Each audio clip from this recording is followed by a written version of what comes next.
So a few days ago, a headline dropped that sounds like science fiction, but it's actually very real. AI helped spark a quantum computing breakthrough, and one of the research behind it told Time the world is currently, in my view, we are not prepared. And the scary part is that this is not a quantum computer that is breaking your bank account today. The scary part is that the timeline for breaking parts of the internet may have just moved closer than a lot of people have expected. So this story is not really about just one new chip or one new AI model or one startup just making a big claim. It's about three things happening at the same time. Quantum computers are improving, the algorithms they're getting more efficient, and now AI is helping researchers discover those algorithms even faster. And that is the combination that makes this feel different. It means that the threat is not just we need bigger quantum computers, it's what if we also keep finding smarter ways to use smaller ones. So the simple answer is this. No, AI didn't magically create a world-ending quantum computer, but it might have helped reduce the size of the quantum computer needed to threaten modern encryption. And if that does continue, which it's looking like it will, the world has to move to quantum safe security faster than planned. And that's why these companies are scrambling to do that. They're actually scrambling to get this ready by 2029. I mean, before it was 2035, now it's dropped to 2029. I wonder if in a year's time, it may drop to 2028. Now, to understand why people are actually freaking out and scrambling about this, we need to understand what quantum computers threaten. Most of the internet relies on encryption, which is basically math that is easy to use in one direction, but it's insanely hard to reverse. Normal computers can check the answer quickly, but trying to crack the secret key directly would take an absurd amount of time. Time put it simply. Some encryption is considered safe because even the strongest supercomputer would take longer than the age of the universe to break it, while a future quantum computer could theoretically do the same kind of work much faster. The famous piece of this is Shor's algorithm, which is a quantum algorithm from the 1990s that showed a powerful enough quantum computer could break important forms of public key cryptography. You see, public key cryptography is the thing that lets websites, messaging apps, banks and software updates, crypto wallets and identity systems prove who they are and exchange secrets securely.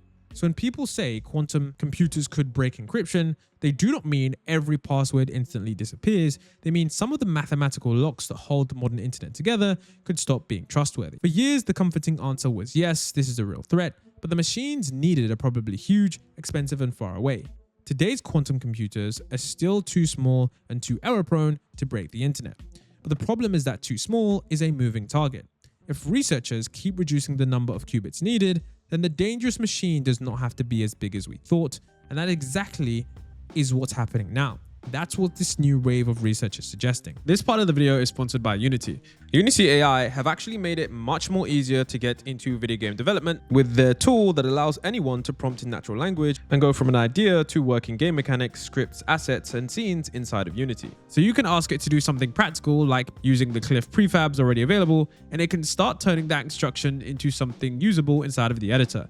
You can also use it for fast iterative creation, like changing the lighting of a scene to a pale desaturated purple without manually hunting through every setting. And it's not limited to visual changes. It can help with more technical workflows too, like creating an editor tool for modifying a mesh pivot point or prototyping gameplay logic, like making an enemy die when shot. That is the important part. That it's not really about replacing the developer, it's about reducing the distance between having an idea and testing it. The human still makes the decisions, but the repetitive setup, debugging, and iteration loop can get done much faster. So if you're building games, simulation, virtual worlds, or just want to see what AI native creative software looks like, check out the Unity AI through the link in the description. So the first big piece is Google's new work on elliptic curve cryptography, which is the kind of cryptography that's used in many digital signatures and major cryptocurrency systems. Google researchers estimated that a future quantum computer could attack the 256-bit elliptical curve discrete logarithm problem using fewer than 1,200 logical qubits and fewer than 90 million Toffoli gates, or another version using 1,450 logical qubits and fewer than 70 million Toffoli gates. And if that sounds like complete nonsense, let me explain it simply. They found a more efficient recipe for the quantum computer to use. A logical qubit is not the same as a physical qubit. Physical qubits are the real fragile parts of the quantum computer inside, while the logical qubits are the more reliable protected qubits you build by combining many physical ones. Now, Google estimated that under standard assumptions, these circuits could run on a superconducting quantum computer with fewer than 500,000 physical qubits and potentially execute in minutes. That doesn't mean Google has built that machine. It means that the estimate for what the dangerous machine might need has dropped significantly. And Google kind of did something unusual here. Instead of publishing the exact attack circuits, they used a zero-knowledge proof so people could verify their claims without revealing the sensitive details of the attack. And a zero-knowledge proof is basically a way to prove I know how this works without showing everyone the full method. And this is important because once quantum attacks get too practical, publishing every detail could become dangerous. Now, the second big piece of research came from researchers connected to Caltech and Atomic.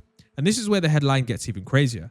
The paper argues that Shor's algorithm could run at cryptographically relevant scales with as few as 10,000 reconfigurable atomic qubits. In plain English, they're basically saying that a certain type of quantum computer built with atoms controlled by lasers may need far fewer qubits than many older systems suggested. And the paper also says that with around 26,000 physical qubits, a system could attack the P256 elliptical curve problem in a few days under plausible assumptions. Now, this is where we have to be careful. This is not the same as someone turning on a 10,000 qubit code breaking machine tomorrow. The Atomic paper is a theoretical resource estimate, not a finished working computer.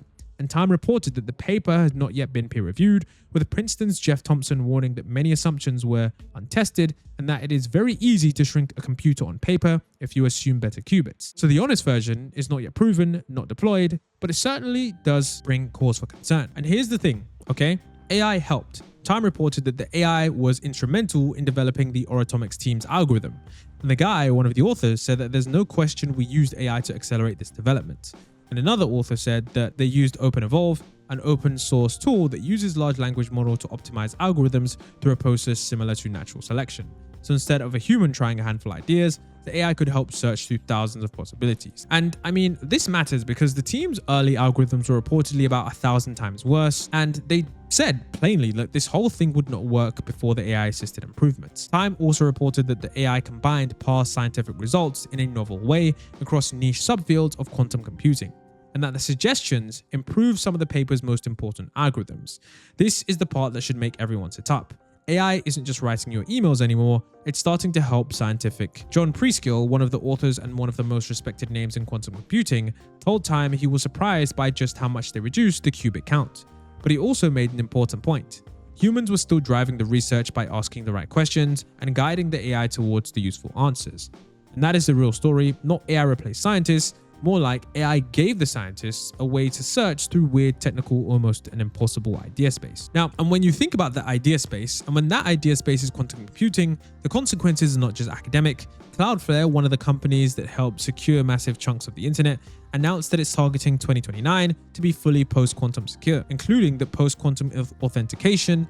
And Cloudflare said credible new research and rapid industry developments suggests that the deadline to migrate is much sooner than expected, and that is a huge signal because Cloudflare is not a random crypto influencer tweeting about Q-Day. It's an infrastructure company that has to make sure that the web keeps working. Cloudflare's spokesperson said, "Someone at Cloudflare told Time it's a real shock. We will need to speed up our efforts considerably, and Cloudflare's own blog makes the shift even clearer. The question is no longer when will our encrypted data be at risk, but how long before an attacker walks through the front door with a quantum forged key." And that phrase matters because it points to a different kind of danger. It's not only about reading old messages, it's about pretending to be someone trusted. Now, this is the difference between encryption and authentication. You see, encryption protects the content of a message, like putting a ledger inside a locked box. But authentication, that proves identity, like proving a person holding the key is actually the bank, the software company, or the server you want to talk to.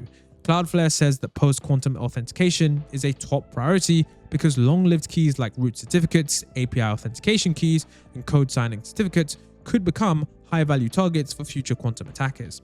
And if those keys are compromised, attackers could potentially impersonate trusted systems. That's why the harvest now, decrypt later has been such a big phrase in cybersecurity. Agents like the NSA, CISA, and NIST have warned that attackers can collect the data now and wait for the future quantum computers to break it later. And that matters because the data needs to stay secret for years. It's like government files, medical records, business secrets, and long-term personal information.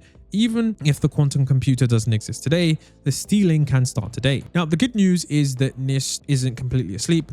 They're finalizing NIST finalized its first 3 post-quantum cryptography standards on August 13th, 2024. And they also encourage system administrators to start transitioning to these standards as soon as possible because full integration will take time. But the last phrase is the entire problem. Full integration takes time. Cloudflare says adding post-quantum cryptography is not enough because the systems also have to disable quantum vulnerable cryptography to prevent downgrade attacks. And a downgrade attack is when an attacker tricks two systems into using older, weaker security methods even though a stronger one exists. And after old cryptography is turned off, Cloudflare says secrets like passwords and access tokens may need to be rotated, which creates a long dependency chain involving third parties, validation, and fraud monitoring. So it isn't just as simple as an app update. It's more like replacing the locks, keys, IDs card, alarm systems, and backup access routes across the entire digital world, whilst the building is still open and people are still walking through it. And Cloudflare has said it has already enabled post-quantum encryption for all websites and APIs since 2022, and that more than 65% of human traffic passing through its network is already post-quantum encrypted. But it also says the full post-quantum security, especially authentication, they're trying to do that by 2029.